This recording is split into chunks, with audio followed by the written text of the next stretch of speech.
Hello enemy gang. तो आज हम एक्सप्लेन करने वाले हैं जुजुत्सु काइसेन के चैप्टर 205 को। तो चैप्टर की शुरुआत में हम देखते हैं यूकी अब बैटलफील्ड में आ चुकी थी। चोजो कहता है सुकुमो।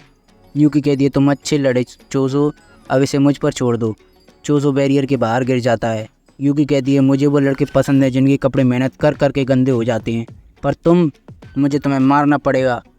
केंजाकू सोचता है सुकुमो यूकी, क्योंकि उन्होंने इसे स्पेशल ग्रेड का दर्जा दिया है तो एडमिनिस्ट्रेशन को ज़रूर इसकी कस्ट टेक्निक का पता होगा, पर फिर भी मैं इसका पता नहीं लगा पाया। केंजाकू कहता है मुझसे दूर रहो, थैंक यू। यूकी कहती है ये स्पिरिट दूसरे देश की है ना। केंजाकू कहता है एक एशियन गॉड की कस जो कि सभी को विघ्नों को हरती है, एक स्पेशल ग्रेड कस स्पिरिट जो कि अपने टारगेट को फंसा लेती है। मुझे दिखाओ कि तुम क्या कर सकती हो। वो एक बहुत बड़ी कर्स स्पिरिट का इस्तेमाल करता है। यूकी कहती है गरुड़ा। वो अपने शिकिगामी को एक किक मारती है और वो उस कस्ट स्पिरिट को आराम से हरा देती है। केंजाकू हैरान था। यूकी कहती है क्या तुम मुझसे डरे हुए हो? क्योंकि तुम मेरी टेक्निक का नहीं पता है तो मैं तुम्हें बताती हूँ, यह मांस है। यूकी केंजाकू को एक पंच करती है। केंजाकू बहुत ही दूर जाकर गिरता है, इतना दूर कि उसने बैरियर को ही तोड़ दिया था। केंजाकू सोचता है ये इतना पावरफुल अटैक था जिसने सुनिया था बैरियर को भी तोड़ दिया। मांस, हाँ। केंजाकू का हाथ टूट गया था तो वो अपने मांस को इतना बढ़ा सकती है कि जितना पॉसिबल भी नहीं होना चाहिए था। यूकी कहती है हाँ ये मेरी कस्ट टेक्निक में अपने अंदर मांस ऐड कर सकती हूँ। बूम बा ये।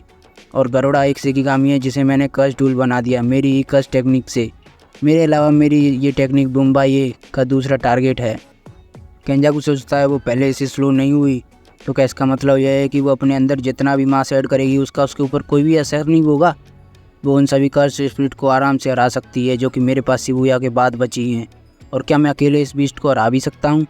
यूकी सोचती है ग्रेविटी।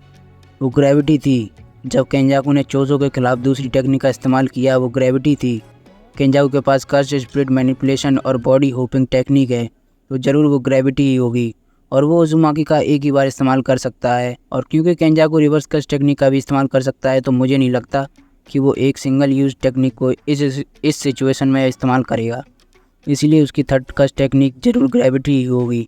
वो उजुमाकी की मदद से और भी कस्ट स्पिरिट को भी कलेक्ट कर सकता था, पर शायद उसने ऐसा नहीं किया क्योंकि उसके पास ओकोत्सुकुन की तरह इन कस्ट टेक्निक को स्टोर करने के लिए कोई भी एक्सटर्नल स्टोरेज नहीं है, तो इससे उसका दिमाग ही फट जाएगा। पर चलो फिर भी मैं एज्यूम करती हूँ कि उसके पास एक फूड टेक्निक भी है। केंजाकू सोचता है अगर हम स्पेशल ग्रेड के डेफिनेशन के हिसाब से चलें तो सुकुमो यूकी के पास एक एक्सटेंशन टेक्निक भी हो सकती है। जैसे हो सकता है कि वो अपनी कस्ट एनर्जी को एक बीम की तरह फायर कर सके। वो दोनों ही सोचते हैं ये कितना मुश्किल है। यूकी सोचती है मैं प्लान के हिसाब से ही चलूँगी और उसे डोमेन यूज़ करने पर फोर्स कर दूँगी और जैसे ही वो अपनी टेक्निक का इस्तेमाल नहीं कर पाएगा मैं उसे हरा दूँगी। भले ही मैं खुद की भी कस्ट टेक्निक का इस्तेमाल नहीं कर पाऊँ, पर मेरे पास गरुड़ा भी तो है तो मैं जीत सकती हूँ। और इस प्लान के काम करने के लिए मुझे उसके डोमेन को बहुत ही ज़्यादा कमज़ोर करना पड़ेगा।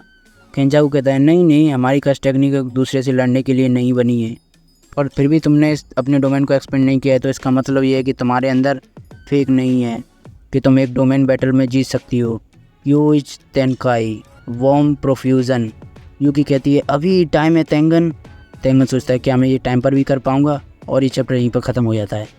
तो अगर वीडियो अच्छी लगे तो वीडियो को लाइक करें, कमेंट करें और शेयर करना ना भूलें। साथ ही साथ चैनल को सब्सक्राइब जरूर करें और बेल नोटिफिकेशन को भी ऑन कर लें फॉर रेगुलर अपडेट्स। तो मिलते हैं नेक्स्ट वीडियो में, तब तक के लिए गुड बाय, टेक केयर।